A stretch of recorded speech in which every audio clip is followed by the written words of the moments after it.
when we talk about best player in the draft, regardless of position, the names that continuously comes up is Kyle Pitts.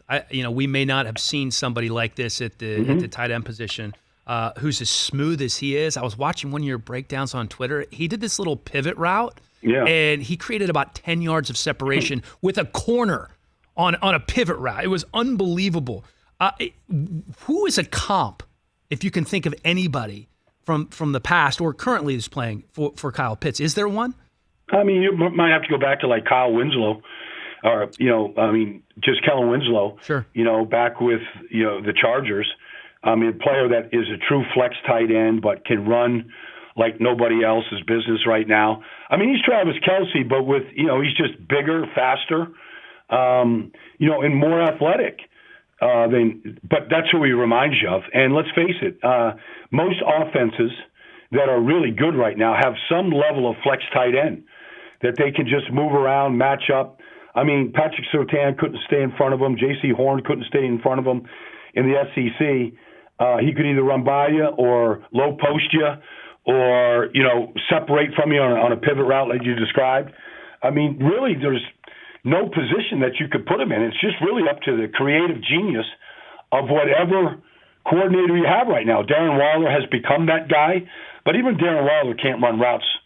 And he was a wide receiver coming out of Georgia Tech, but even Darren Waller can't run routes right now the way Kyle Pitts can. Yet he's catching 100 passes right now in the NFL. But that's what Kyle Pitts is going to do. He's going to have a chance to catch 100 passes or more every year, and 10, 12, 15 touchdown passes because 50-50 balls, red zone, jump balls, balls on the top of the rim. I mean, he's going to win a lot of those matchups right there.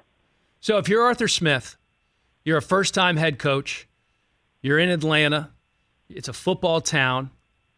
Do you go with the best player available at number 4 if it's Kyle Pitts? Or if you like Justin Fields and think he's the second best quarterback in the draft, do you feel like you have to draft your quarterback in the future there knowing that Matt Ryan's going to play a year at least, maybe 2 for you?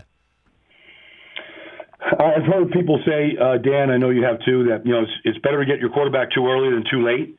I just think when you draft these guys right now, if you drafted Justin Fields with the 4th pick, I'm just for this argument, I think you just got to start the clock. You just got to start playing them. I don't know if there's a benefit to just sitting. It did work out for Patrick Mahomes. I understand that.